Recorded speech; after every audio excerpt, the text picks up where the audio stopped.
ஸ்ரீ குருவாயூரப்பன் திருவடிகளே சரணம்.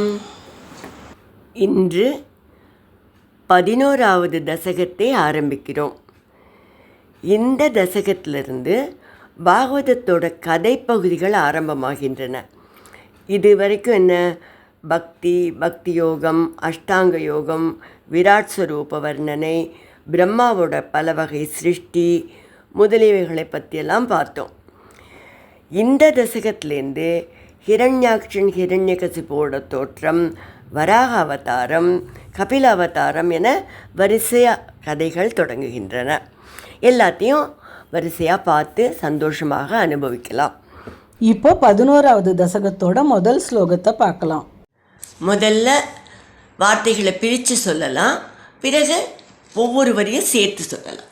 क्रमेण सर्गे परिवर्धमाने, क्रमेण सर्गे परिवर्धमाने, कदापि दिव्या सनकादयस्ते, कदापि दिव्या सनकादयस्ते, भवद्विलोकाय विकुण्ठलोकम्, भवद्विलोकाय विकुण्ठलोकम्, प्रपेदिरे मारुतमन्दिरेश, प्रपेदिरे मारुतमन्दिरेश, क्रमेण सर्गे परिवर्धमाने, कदापि दिव्या सनकादयस्ते, क्रमेण सर्गे परिवर्धमाने, कदापि दिव्या सनकादयस्ते, भवद्विलोकाय विकुण्ठलोकम्, प्रपेदिरे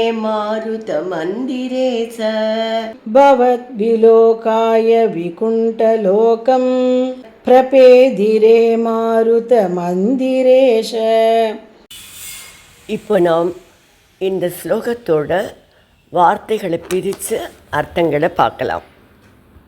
ஹே மாருத மந்திரேச, மாருதனா காற்று, வாயூரின் குருவாயூரின் ஈசனே, கிரமேண சர்க்கே இவ்வாறாக படிப்படியாக சிருஷ்டி, பரிவர்த்தமானே அதிகரித்து வரும்போது, கதாபி ஒரு சமயம், திவ்யா சனகாதயக தெய்வீக சக்தியுள்ள தெய்வீக இயல்புடைய சனகாதிகள், பவத் விலோகாய தங்களை தரிசிக்க ஆசைப்பட்டு, விகுண்டலோகம் வைகுண்டலோகத்தை பிரபேதிரே அடைந்தனர். இப்போ இந்த ஸ்லோகத்தை முழுவதுமாக பாராயணம் பண்ணி இதோட முழு அர்த்தத்தையும் பார்க்கலாம். கிரமேண சர்க்கே பரிவர்த்தமானே, கதாபி திவ்யா சனகாதயஸ்தே, भवद्विलोकाय विकुण्ठलोकम्, प्रपेदिरे मारुतमन्दिरेश. हे मारुतमन्दिरेश, हे குருவாயூரப்பா, குருவாயூரன் ஈசனே, இவ்வாறு படிப்படியாக சிருஷ்டி அதிகரித்து வந்தது. அப்போது ஒரு சமயம் தெய்வீக சக்தியுள்ள சனகாதி முனிவர்கள் தங்களை தரிசிக்க வேண்டும் என்று விரும்பி வைகுண்டலோகத்தை அடைந்தனர். இங்கு வைகுண்டலோகம்னு குறிப்பிடப்பட்டிருக்கின்றது. வைகுண்டலோகம் அல்ல, பரமபதம் அல்ல என்று சிலர் கருதுகிறார்கள். ஸ்ரீமன் நாராயணரோட தாமமான வைகுண்டம் அது விரஜா நதிக்கு அப்பால் உள்ளது. இந்த பூலோகத்திலேயே, அதாவது இந்த பிரகிருதி மண்டலத்திலேயே ஒரு வைகுண்டம் இருக்கிறது. அதற்கு பெயர் காரிய வைகுண்டம் அப்படின்னு சொல்கிறா.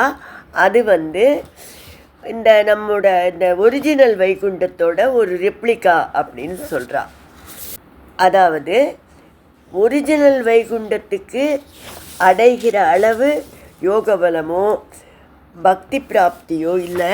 ஆனாலும் சிரேஷ்டமான யோகிகள், ஞானிகள், சரணாகதர்கள் இவர்கள்லாம் இந்த காரிய வைகுண்டத்தில் சென்று பகவானை தரிசிப்பார்கள் என்று சொல்கிறார்கள். இந்த ஸ்லோகத்தில் சொல்லப்பட்டிருக்கிறது காரிய வைகுண்டம்தான், பரமபதம் இல்லை அப்படின்னு சில பேர் கருத்து தெரிவிக்கிறார்கள். அதுக்கான காரணத்தை நம்ம 3வது ஸ்லோக விளக்கத்தில் பார்க்கலாம்.